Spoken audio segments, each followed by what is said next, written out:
Executive Nomads, good afternoon. Today, I'm joined by Sebastian Knight. He's the founder and CEO of OneTake AI. Sebastian spent years helping entrepreneurs, coaches, and experts turn their knowledge into content, video content primarily. He works with courses and authority assets, which, as you all know, that's something that's really important when you're building out your executive nomad business. With OneTake, Sebastian's tackling one of the biggest barriers for experienced professionals, and that's the gap between having something valuable to say and actually getting out into the world in a polished, usable format. And I have to say, I really struggled with this when I was putting Executive Nomad together. It's just it's kind of an alien place to be always in front of the camera. But for the executive nomad audience, this matters because many of you have got decades of experience. You've got the stories, the lessons, and all those wins, losses, and lessons, hard-won experience, and all sitting in your head. So the question is not whether that experience has value. You already know that it does. The question is how you package it, publish it, and use it to create that trust, those opportunities, and of course, your location independent income. It's all about getting yourself out there in a professional way. So today we're going to talk about AI video. That's authority building, repurposing expertise, and how professionals who don't see themselves as content creators can start using simple video to build a seriously independent business. So Sebastian, having said all that, welcome to the show. Where are you based these days? Thanks, Jamie. I am based in Dubai. OneTake, as the company, is based in Singapore. And most of our customers are all around the world. We started with a French-speaking audience first because that was my initial audience from having written multiple best-selling books before, and then expanded to English-speaking countries. And then I did like lots of live demos and webinars where I presented OneTake in English, Spanish, Portuguese, Japanese, but I had a translator, so that doesn't count, Wow. and Italian. Wow, impressive. All right. And also, when we had our pre-show chat, you also you lived the digital nomad, the lifestyle yourself somewhat. So tell us about your style of international living. You obviously have got a lot of history there.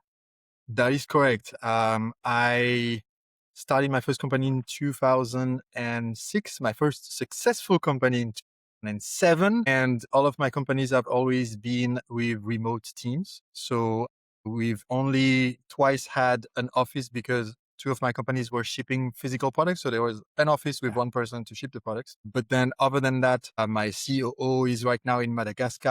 I have team members in Europe, in the Philippines. I've had people all over the world. And that has been extremely helpful in growing my expert-based businesses. So when I was writing books and doing seminars and conferences, but also growing a software company, because of course you will get better talent if your pool of talent is worldwide than if you restrict yourself to like the same city and try to have everybody in the same office. Yeah, I absolutely agree. I've done the same, as you know, when we have the chat. I've worked with, the people who work with me are usually virtual assistants. Executive Nomad is obviously different.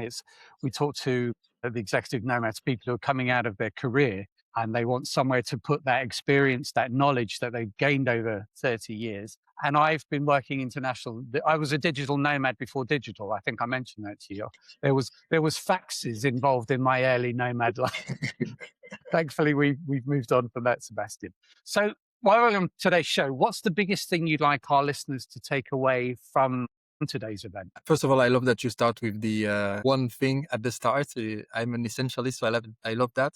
The one thing that I think people should take away is as you've built knowledge, expertise, you might feel like AI is somewhat challenging your opportunity to share it because you might hear a lot that people are going to be looking to ChatGPT or Claude or Gemini or Grok or whatever to get information. And also, we've heard about all of these AI startups that do video, and usually this is not the case for us, but usually AI startups that do video are the ones that generate those avatars that speak instead of you recording the video. And then, so if you're thinking, well, everybody's just going to watch AI generated content, so why would they need to listen to me? One thing that's really interesting that we have noticed, because we've worked with thousands of customers who are coaches, consultants, experts, and we see their audiences and their statistics, is that the end customer, so the business that's going to hire you or the individual that's going to call you for your coaching services, these people,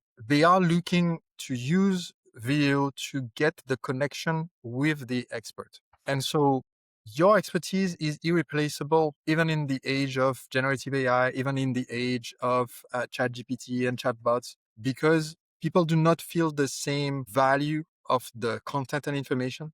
They do not feel the same attachment and the same accountability to putting it into action when they get it through synthetic content. They are still looking for the organic content. And so if you're one of those experts and professionals, then now is the time to speak that content into video. That's the best format, because you will be able to have the reach and reach the right people. And the people that need your help are there. And they are like right now, if they are scrolling and keep scrolling, is because your content is not there for them to watch. Like that's the one thing to take away. It is not only not too late to start publishing content, but right now is the most impactful opportunity to do so, because it's incredibly easy. OneTake is one of those tools that make it super easy, because you can do your video as you come with all the hesitations and ums and ahs, and Yeah. it will remove all of that, make you sound really professional, remove the background noise, add the transitions, compose some music, so that the output will look as professional as what you want to convey. So it's easier now than it was 2 years ago, 5 years ago, 10 years ago, when Jamie and I started, and we had to do all of the editing by Yeah. hand. Yeah. You no longer have to do this now. So it's easier now. And the audience is also larger now. So now is the best time. Yeah, I couldn't agree more. I think that in the last couple of years, my content output has gone up so much because the quality of the hardware and the quality of the tools that are being made for content. I've got a teleprompter in my office here. That means I can write my scripts at night. I can talk straight to the camera. I can use AI to help me to generate that content, but then it's me speaking direct to that camera. Because to your point about the AI avatars and things like that. It's about engagement and it's about connection. Now, if you can't be in the same room as the clients that you're talking to, they still want to get to know you. And the easiest way for them to do that, and this means they're ready to say yes to a contract or to a partnership with you even before they meet you, is because they go to a video like this one and they see your expertise. They see your energy. They see you as the expert in the room, even though you're not in the room. And the quality of the cameras that now are, you couldn't imagine the quality of the cameras that we have now that were just a few years ago. Yeah. And you're right. I used to hate the worst thing I hated was the editing. And I would sit there, I'd do a video and the video would be an hour long and the editing would be 4 hours long. And I'd have given up the will to live by then. But now that is so much easier with software like OneTake. It's so much easier to do it. So that's why I really encourage everybody to do that. All right, so let's get into where my actual audience, the executive nomads. So most of my audience they're experienced professionals, and they've spent 25, maybe even 30 years. They've been building out their expertise, but they don't see themselves as content creators. So video has not always been, front of mind, if you like. From what you've seen, what's the first mind shift that they need to make if they're going to turn their business expertise into authority and then put that onto camera with a software like yours? I will say that I will start with a piece of good news. The good news is you don't have to be or become a content creator. You don't have to become a YouTuber, a TikToker, Instagram influencer. And this comes from someone, myself, who's had multiple YouTube channels doing millions of views in different fields, and like sold many books and done all of the things that you would consider to be the business of a content creator: books, online videos, online workshops, summits, challenges, seminars, like where people come for 3 days and there's this huge Zoom room with thousands of people and all of that. But I never adapted the identity of a content creator, because in the end, it's still about the transformation that you're creating through your service. We are doing this, meaning the communication online, the YouTube videos, the social media content. I'll come back to that in a second. We are doing this because there's a final outcome, which is these people watching the videos will have their best results if they sign up to your consulting, coaching services, buy your product. So we're not there to become influencers and wait for some brand to discover you and give you free bags and cosmetics. Right? That's not the business model that we are looking for. Yeah. And so that's the good news. The good news is you don't have to redefine that identity and try to adopt all the tropes of what I would call a content creator.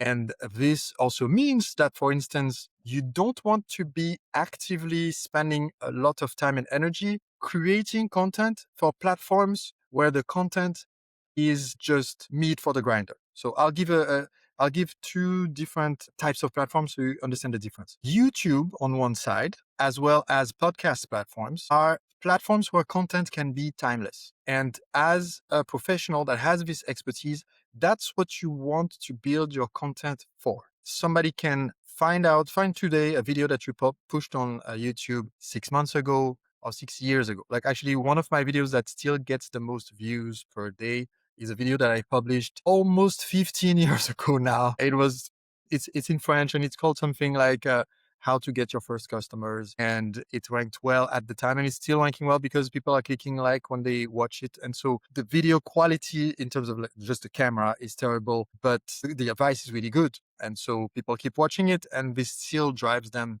to one of my websites. That's the platform that you want to create for. Now you have other platforms where the content is just there to be seen within the next few minutes, if you're lucky, next 24 hours, and then it's gone forever. So all the platforms that have stories, Instagram stories, Facebook stories, Snapchat, but also those short form platforms. So TikTok, Instagram Reels. For all of those platforms, if you push a video now and it goes quote unquote viral, it will go viral for the next few hours, maybe 2 or 3 days. But by next week, this video is gone. It will bring no more income, no more traffic, no more customers or clients to your business or practice. In terms of mindset shift, what you want to think is, I'm not a content creator. I'm an expert, so I want to create flagship expert content that will go on a timeless platform. And from that, I'm going to use the modern tools to extract some of the juicy bits, the interesting segments, the controversial statements. And that's the stuff that's going to go into the grinder of TikTok and Instagram Reels and all that. I'm not creating for the short form platforms because otherwise it will absorb all of your energy, your time, and suck the life out of you. Indeed. Indeed. Okay. So most of the executive nomads then will be using LinkedIn. They're not looking for the Snapchat, the TikTok. And I think frankly, because of the nature is that we're not after nobody's after a big audience, like a big B2C audience. They're after very, very specific audiences. So for example, somebody in the logistics space has got 1,000 followers on LinkedIn. That's the place that they're going to go. Now, I think they should put it on YouTube for the reason that you said. It's because it's there forever. So YouTube absolutely have a channel just because it's there, and it helps with SEO and other things, and it helps the business to thrive. But a lot of people, a lot of the focus will be on LinkedIn, those business environments. How would your software work within that environment, would you say? So I want to say something that will maybe be controversial for a part of your audience, but they need to hear it. Maybe hearing it once from me will not be enough, but at least if they hear it from several people over time, it will end up clicking. So this is the thing that everybody hates to hear is when you're in a B2B setting, you're selling to whether it's larger companies or you're selling direct to like small businesses. Yes, LinkedIn will be your main place where you're communicating. YouTube should be also a place where they can find you. A great example of a B2B company that use YouTube with a small, extremely targeted audience is Profitwell. Their founder created a series of videos for YouTube. I think I've never seen a single video from him that went over 200 views. And that still enabled him to get the right users, the right buyers for their platform.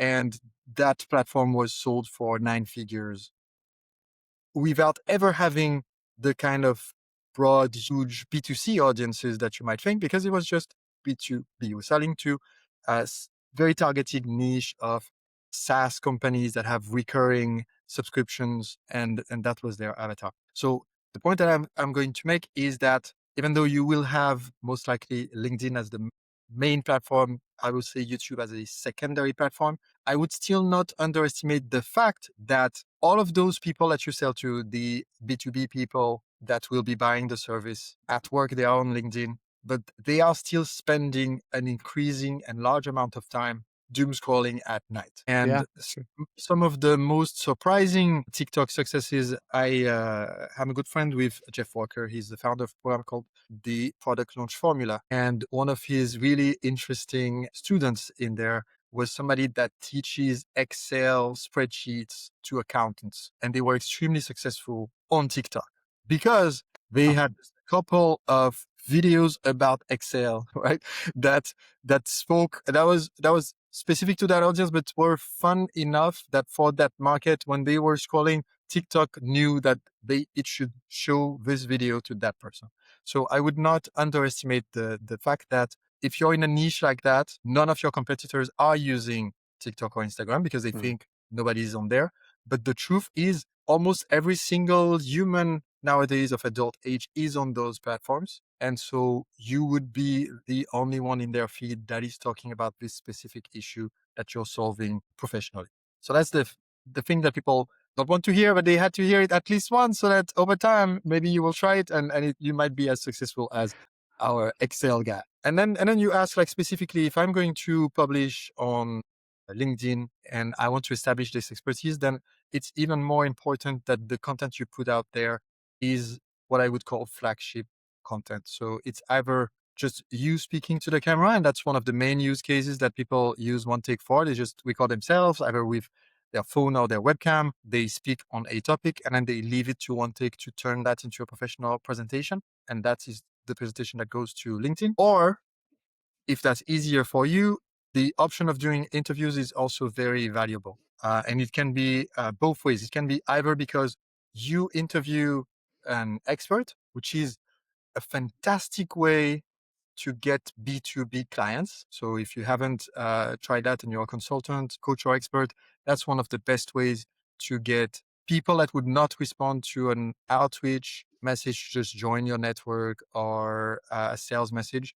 They would respond to a podcast request. Even in, and another very interesting thing, almost nobody ever asks how many downloads does your podcast have or how many views, which is great because it means even if you're just starting, there is literally nothing on the YouTube channel or the LinkedIn page yet. You do a couple of videos of just yourself talking so that there is something, so that if the person clicks, it doesn't say zero content. There's at least one video, mm. right? You look professional on that one. The acceptance rate for these calls is very high and does not depend on the size of the audience, which is fascinating.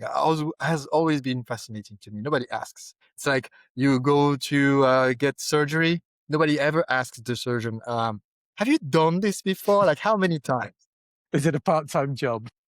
You just assume that the surgeon has done that their entire life. You're like, well, they have the white coat, so I guess. But every Yeah. single surgeon has to have done a first surgery at some point. So Yeah. it's the same. So that's a way that you get unlocked. So either by interviewing other experts, which is great because both you have content that requires less talking on your part because you let people talk. That's great. Jamie's doing a great job at this, like letting me talk. I appreciate that. But I'll finish quickly. And then there's the second side of that when you interview the experts is if they are potential prospects, that the opportunity to talk one-on-one with them, maybe after the call. And the other side is you can also get yourself interviewed by other people. Even if you only have a VA or one team member, you can ask somebody, you can say, hey, here are some interesting questions about my field. I want you to interview me and I will put the interview out to the world. And I have one great example of that. One of my clients, I helped him launch his business in the 2010s. Erico Rocha, he's a Brazilian. Today, he's the largest YouTube and social media audience in all of Brazil in terms of talking about business. So his audience are entrepreneurs. And the way that he creates the majority of his content is not trying to figure out things to talk about. It's having one of his team members sit with him. They have like two mics. They get the mics like this, and the team member asks him questions coming from, in the beginning, they just brainstormed it, and then now it comes from the audience. And he responds to the questions. That's like a 1 hour recording. And they take that, publish it to LinkedIn, YouTube. And then from this, they take all of the clips to go on all of their social media platforms. And now they have an incredibly large audience in the millions of people Wow. in Brazil. Fascinating. And to that point that you made, one of the toughest targets for me to crack it for Executive Nomad has been HR, human resources. They get inundated. And yet they're a great referral resource, executives who are not wanting to go back into the workforce, into the corporate world. They want to do something else. They're the kind of people that I want to be talking to.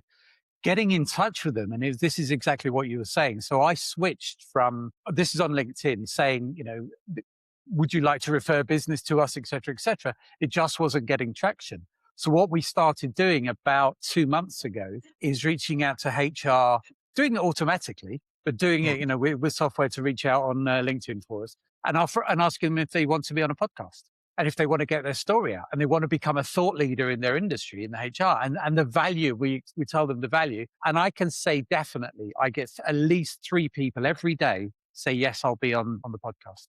Amazing. So that is incredible because we get an audience. We get the guests on the show. There'll be 6 guests on the show. We've got our pilot show in about 2 weeks. So you get 6 HR professionals, which gives you immediate credibility in the HR world because you're dealing with those. But then when the show is finished, you then hit 5,000. I think it's something like 5,800 professionals in the HR space that are not, because they're getting pitched all the time. This is not a pitch. There is so much value in that 30-minute podcast. Go and have a listen to it. That gets my brand in front of them. That gets them to hear what other HR professionals around the world have got to say. And after that, I invite them to come on the podcast. So I'm building up a network of HR professionals who know me because they've seen me on the podcast. They know how I react with the HR space. They know that I know what I'm talking about in terms of that transference of skills into becoming an executive nomad, and they get to like the show. And so that's kind of a self-perpetuating lead list because they're getting true value before I ever ask for any. And once they come on, then I can start the conversation about and lead. And obviously in the podcast, it's sponsored by Executive Nomad. So I can talk about what Executive Nomad does from the perspective of HR people, not to the end audience. Yeah, exactly. So she's a sponsor, yeah. Yeah, exactly that. And all right. One of the things I want to say about this model that I really love is, I think many executives, they have gathered the expertise, they have earned their stripes, but everybody starts without an audience the first time that you start creating content. And one of the things that you will notice is that in the market, in the field, there will be larger names that are better well known or better well connected. And the strategy that you mentioned earlier, I'll give an example of a company that did this pretty well. IBM. So in my field of AI, IBM has been creating AI models under the Granite brand, like the stone, but they knew that their share of the mind space was incredibly small compared to the OpenAI models, the Anthropic models, and they wanted to get some of that mind space. And so what they started doing is they created a podcast called Mixture of Experts, which is a concept in AI, and they bring in 4 to 6 different experts, which are not necessarily people internal to IBM. So they have people that come in as guest experts. And on that episode, they are talking about the news in the space, which means that they get to have videos that they put out on their YouTube channel and LinkedIn and all of that, where the title and the description of the video might include the big news about the space. So they are talking about OpenAI and Microsoft and Anthropic and all of that. So they are getting the traffic actually. So every time Claude releases a new model and people search for reviews or news about it on YouTube, they might find the Mixture of Experts podcast, which belongs to IBM technology, which means that this is the top of the funnel. Is you're interested in something that is news in the general industry, but you end up on their property where obviously the sponsor is themselves, just like what you said earlier. So you become aware that they have a solution in the space. Here are the benefits of their solutions compared to what else is going on in the market. And that has been very important for them. So I think this is also one of the important ways to think about video. We're going to talk about like how AI makes the editing super easy and the publishing super easy, but thinking that it doesn't have to all come for you. You can talk about what's going on in the market and give your perspective and get the traffic on the videos from the right people from that is really powerful. We We are just about to launch for our executive nomads. I built an AI platform that every day, once they sign up, it sends them the latest news that's relevant to them. So it does a search, it delivers that to them, but it also delivers a LinkedIn post and it also delivers a video script. So it means that at 6 a.m. every morning, they've got their outreach for the day. And so they can actually just sit down in front of the camera, just like this, in front of the computer, get it all organized so there's no messing about every day. Just get it. I've got a deck here. That means I come in, switch the lights on, and I'm ready to do my show. But it gives them that information every day, which makes them the act of setting up the video and then putting it onto all the channels, i.e. handing over to a platform like yours, it just makes it done very, very quickly and it becomes a part of their business day. So the value of their content goes up and the amount of their content, the volume goes up straight up. It goes very fast. We'll be releasing that in the next, I'm still playing with it and ironing out things, but it will be ready for deployment in probably in the next week or so. I think that's going to be really good value for the executive nomads. It will be super valuable because you're unlocking which for a lot of people is what stops them is, okay, I want to start creating maybe every day or maybe every week. I just need this ignition, right? This first Yeah. step. Yeah. Yeah, what am I going to talk about? Because everything from there, like from hitting the recording, is super easy. Maybe I'll share like the 2 minute before and after demo with OneTake so that people can see you can record yourself and still get something that is very qualitative without having a camera crew. And Yeah, yeah, absolutely. So coming off of the back of that, that's kind of news focused video or and sector focused. What should an executive nomad record first, in your opinion? Are we talking about his origin story where people can get to know him, the lessons he's learned in business, so they get to kind of understand his career history, client problems, client breakdowns, or study materials, or corporate case histories? Where would you start if you were at the options? all of these are really good pieces of content to have. If you could only do one, I would not start with those. I would have those like in the first 7 pieces maybe. But the one video that you want, if you're gonna only have one or just start with one, is figure out what would be in my book in French, I call this the demonstration of superpower or magic power. Meaning in one video, and it will depend on the field because in some fields you can actually demonstrate it, like show it. In some other fields, you might have a client of yours tell their story. And the simplest way, if you cannot do any of these, is for you to tell the story. But you want to build this very concrete before and after of the transformation that your service, your speaking, your consulting, your coaching, or your product provides. We sell software at OneTake. So for us, we have this 2 minute video that shows what the transformation we provide is. But in a previous business, so for instance, I had a B2C business which was a just dating advice business. We help people like find the person of their life. And we had tens of thousands of people subscribe to an email newsletter to get a video, which was a less than 10 minutes video. And the video was a recording. French TV channel came to the seminar basically and was following a guy that clearly, like, very shy person, couldn't speak to a stranger. And they followed him through that day, like coming, doing the seminar, getting some coaching, going out in the street. And in that recording, he just starts talking to a lady in the street that just like, because it's like full of energy. And actually, that conversation went so well. So they were filming in a hidden camera. The conversation went so well that she gave her number. And actually, they ended up getting together and starting a relationship. And that recording, like I asked the TV station to give me like the DVD of that, and I ripped it to MP4. I put it online. It was less than 10 minutes. And that recording was like the demonstration of like the transformation. You see the person before and you see that they are a lost cause, right? And then you see the process and then you see that it worked for them. And in any field, even when I was doing B2B sales to small businesses, to larger businesses, in every business, I always try to figure out what would be the worst before amongst our customer base that we can find, and where there is a dramatic transformation with the after. And then we try to either describe it. If we don't have access to that person to just talk or show, we have to tell the story ourselves.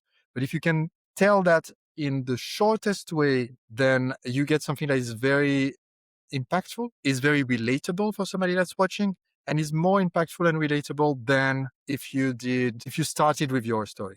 Like your story is only interesting if I'm already looking into it because I'm like, it looks like you can solve my problem, but it might be too good to be true. So who are you? And now your story is interesting to me, but I wouldn't start with the story. I would start first with the demonstration of the superpower. I call it a category of one in my coaching.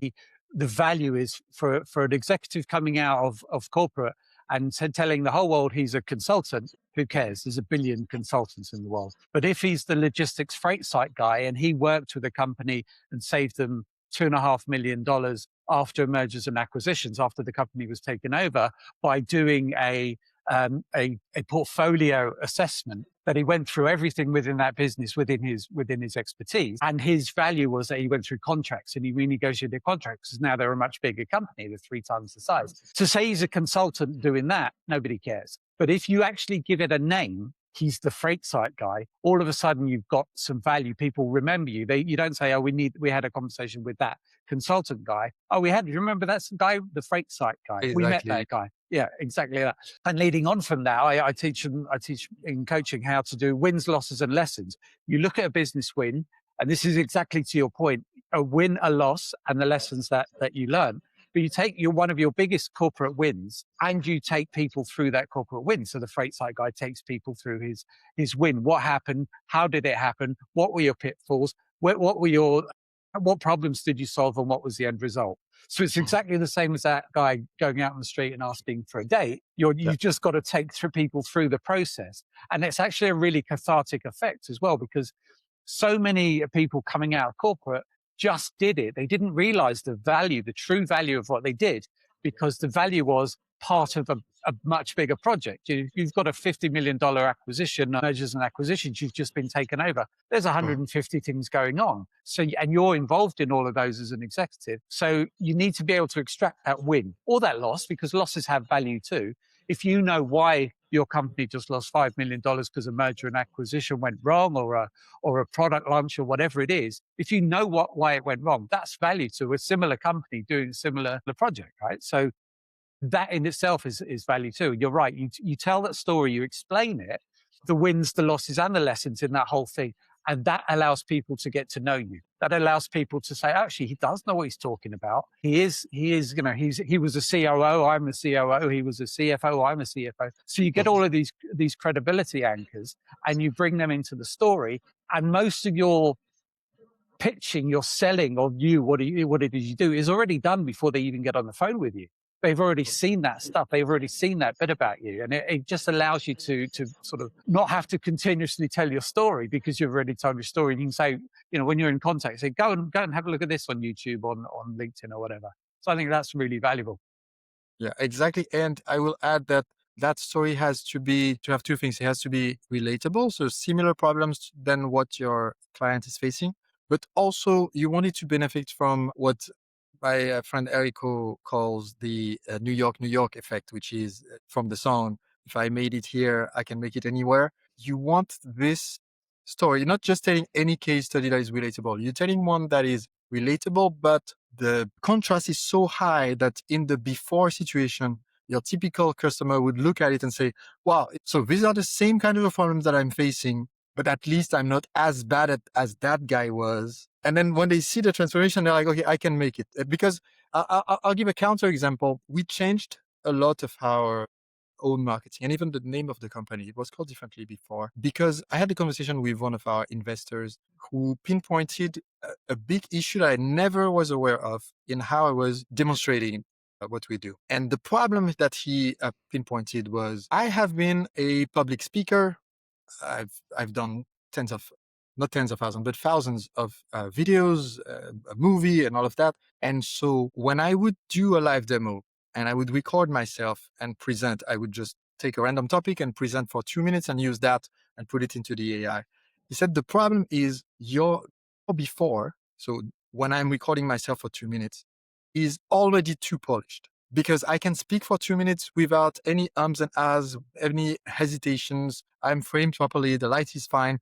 And so many people in the audience who were watching my presentations, their feeling would be, Well, if I was already able to do a video like this, I would not need AI, right? It would already be good enough for me. Mm. And so he drove me to instead do the before video as bad as I could so that we could see the contrast. I'm figuring out the most drastic before and after that is possible for my Mm. company. And once you've done that, the story becomes more impactful. The Yeah. content becomes more impactful. Good. All right. So what's the overall benefit? I think it's probably my last question because we've covered so much today. It's been really good. So somebody's coming in as an executive nomad, they're going to become a coach, they're going to become a consultant, they become a mentor. So that's the executive side of what they do. The nomad side of what they do is what I've done for 3 decades. Is I just live all over the world and I still run my business as long as I have excuse me, my laptop with me and a decent camera and lighting. I can land off. I spent the winter in Malta because I didn't want to be where I'm usually based because it was just too cold. But I was up and running in business about 30 minutes after landing in my Airbnb apartment in Valletta in Malta. And I think that's really powerful that we've got the technology to do that. So in terms of somebody who wants to live that kind of lifestyle, what's the real value of being able to just offload all of these videos that they're making into a platform like OneTake? And how does it help them to become a better coach, consultant, mentor, or executive director? Okay, so I'll mention 3 aspects that I think are give the most leverage. The first aspect is when you're creating the content. So if it was not clear what OneTake does, is you just record your raw content and then upload it there, and it's like as if you had delegated that to a professional video editor to do the edits and give you the final result. So first unlock is in terms of how much content you can put out there, because you're not touching the editing. You just get the final result. It's already ready to publish. You hit one button and now it's on LinkedIn or YouTube and your job is done. That's the first unlock. Second and third. The second is we realized after a while that since our AI was editing the videos, it was also learning from the content that is in the videos. So we use a technology we call the containers, which is we are not training our AI on customer content. We are training it scoped to your account. So it learns within your account. Anything that you share is not shared with other customers. So it remains proprietary to you and your content. But still, because it learns from what you have taught in your videos, it's able to provide the same kind of ideas, suggestions, and hints as if you had hired a super intelligent intern that has read all the books and all of Wikipedia and is really smart. And if they've watched all of your content after a while, this intern or employee would come to you and say, well, I've noticed that you're only selling XYZ, but you're not selling the complementary product. Don't you think maybe that would be valuable? Or in your videos, I noticed you have a call to action to reach out to you on LinkedIn, but you never mentioned that you also do X. And so Right. that is the next level of what OneTake enables. That's the second level of leverage. And the third is you were mentioning it earlier. As you become an executive nomad, your life becomes more interesting. And although you might not want to become one of those influencers that spends all of their day filming themselves doing things so they never enjoy the things that they're doing, A laptop on a beach. right? So you don't want to do that. Yeah, yeah. However, knowing that you can just record a video off the cuff and have something professional go out means that you can still, like once in the week, just get your phone out. And for most people, the highest quality camera they have is the one on their phone. So you can just do this. And this is the technique of the professionals. I always recommend recording with your phone in landscape mode because it will always be better in the edit, even if the final result is vertical. That's just a professional a Good tip. tip. But so you can just like record yourself in selfie mode, talking about what happened as you were visiting Malta or as you were speaking on stage. So I did an event in Brazil where I was speaking at the Hot Mart's Fire Festival event, not the one from Netflix. And they have like 8,000 entrepreneurs there. So I did a video where I shot myself just talking about the experience and just knowing that all it takes is for me to spend a couple of minutes recording that. It's going to be very professional. And then having that posted on LinkedIn or YouTube means I get a third level of leverage, which is the ability to create more relationship and more of that authority, because I'm talking about conversations I've had as a speaker, as a consultant, as a coach in the daily life of it.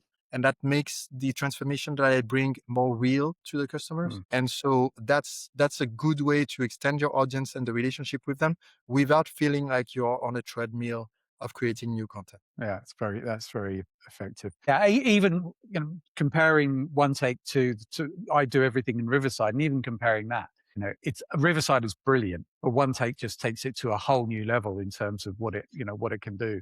Because one Riverside is still time. It's still time. It still takes time to do it all. One Right. take seems to just take care of everything. That's why I was so impressed by looking at the software. Sebastian, so how can anybody learn more about the software? What's the best way for people to go and get a go of it? So best way is our main website, which is simply OneTake.ai. But there is a specific link to go and try it for free, which is try.onetake.ai, which will take you to a way to just test it yourself with your own video or record yourself directly into it and see the result. Brilliant. Okay, well, encourage everybody to go and have a check out of that. It is fascinating software, and it's fascinating where all this stuff is going, because all the technology that's coming out these days is great for people like us who are coaches, consultants, and we live internationally. There's so much value going on out there. Sebastian, thank you so much for your time. I appreciate it today, and you've got obviously a lot of insights into the way this stuff works. Great talking to you. Thank you, Jamie. My pleasure. And for everybody else who's on the call, have a check of onetake.ai, see what it's all about, and give it a go.